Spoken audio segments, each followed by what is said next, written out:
Iki sak riat iki tas enek wayang. Mbah Rejo Winangun Mas Gondrong.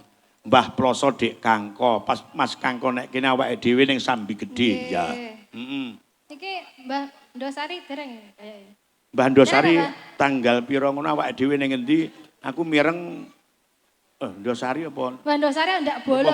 Berjo. Karo kita ndak bolo. Jenengan mau jarana arep matur kula, Mbah.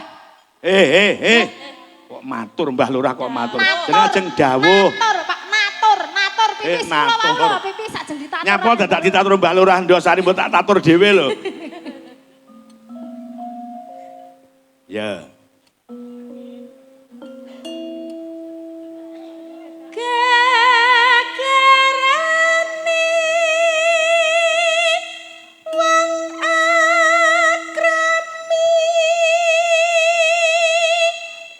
Pitutur luhur babakan wong omah-omah gegarane wong akrami.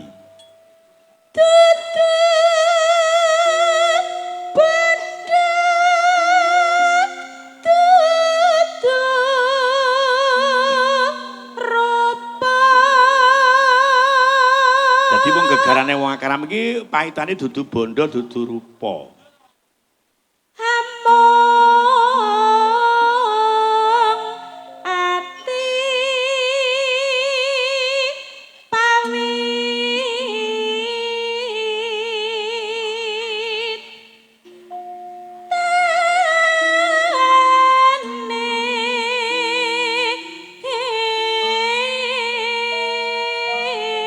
Dudu rupa dudu apa mau? Dudu bondo Dudu rupa mung ati pawitane dikandung maksud yen to sejatine iki mung tulusing ati nggone nandur katresnan di antara kedua belah pihak. Mula lek wis kaya ngono ditegeske pisan, ayu ra manggen ning rupa, ora perkara derajat pangkat lan rupa. Rupane ayu ning lek atine ora apik, sok-sok ya keluyuran. Ngeneske ning pikiran karo wong lanang. Ya. Nggih. Mulai rame ya 750. Mulai sepi ya 150 nggawa kloso dhewe ngono ya enak. Iya. Luput pisan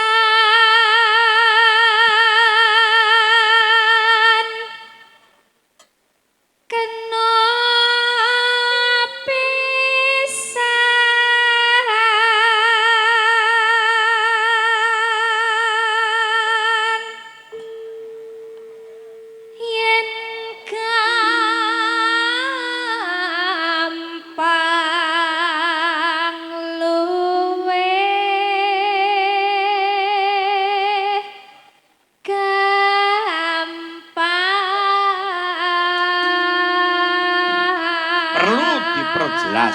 luput pisan kena pisan yen gampang luwih gampang.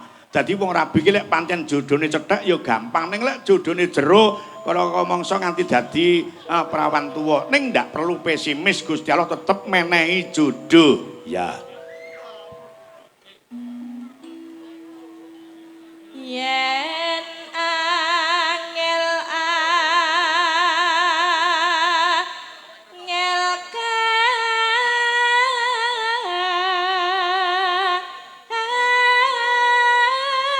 Ungkek nduk.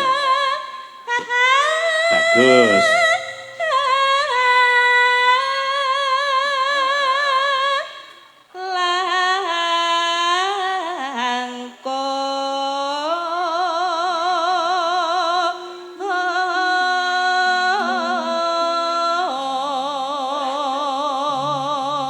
Dirungokne nduk Hani. Wis prawan ngati-ati lek golek jodoh. Diarani angel, penak. Lek wis angel kelangkung lek ngantek dadi prawan kasep kuwi ya ngesake ya bebayani. Mula aja sok dolanan karo wong lanang. Lek golek pacar sitok ya sitok aja mbok kabeh mbok benteli, mbok sanggupi. Kuwi ndeder perkara ya. Ya seleksi pancen bibit bebet bobot ki penting. Ning aja kabeh mbok sanggupi. Nggih ngoten niku kan Dek Hani selektif to, Pak. Ngoten niku. Dijajali dhisik sitok-sitok. Ngoten. Maksude mboten ngoten, Pak. Maksude niku dijajali atine iki piye karo aku ki. Gemati apa ora? Ngoten. Setia apa ora? ngoten lho, Pak. Kan kedah milih-milih to, Pak. Wis sak karepmu nek dituturi pake ra kenek ya wis. Nggih ngoten Mas Minto. Aku yang ngerjeluk emas rumah saku umurku sik 22.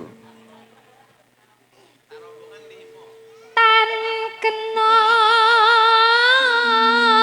tinumbas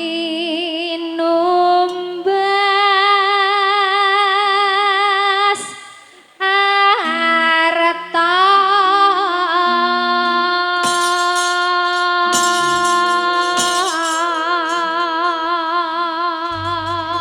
masuk langgam dadi ati sak pupuh wae Mas. Ya, kaya ngapa? Langsung dados.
Didadekke suwe ora jamu.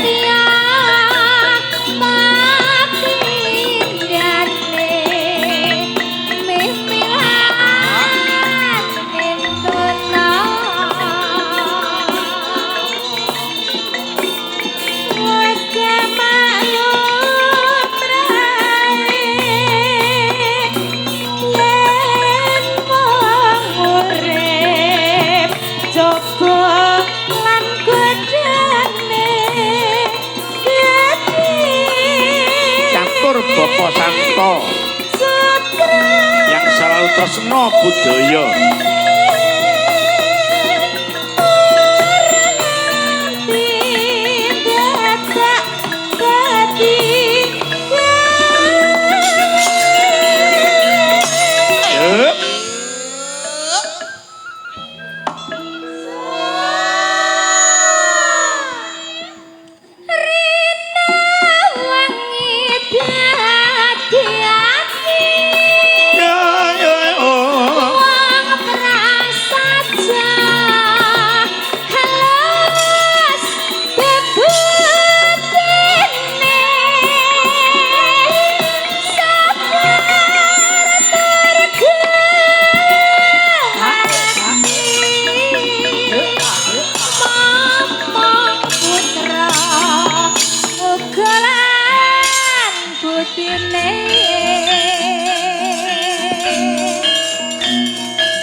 Aku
Meniran suwe ora ketemu pisan dadi pikiran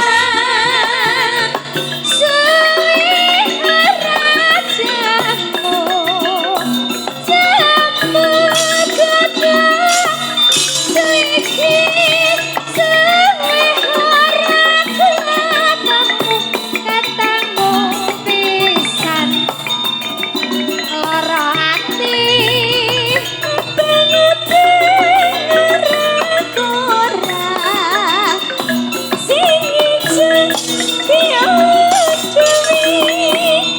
sing legan ora kurang sing duwe bojo kok biru suwi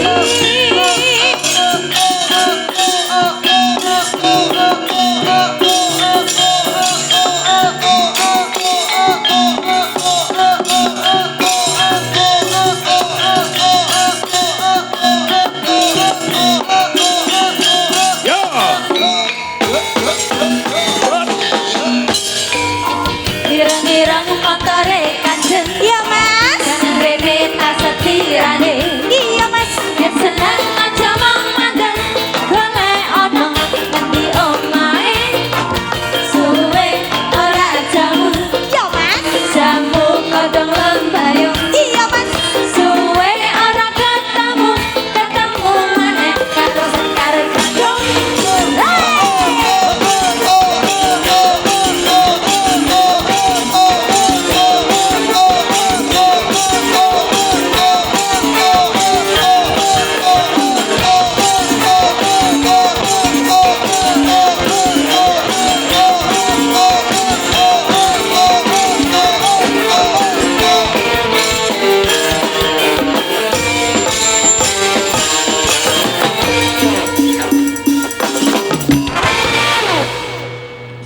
nuting jaman kelakone. Nuting jaman kelakone. Dadi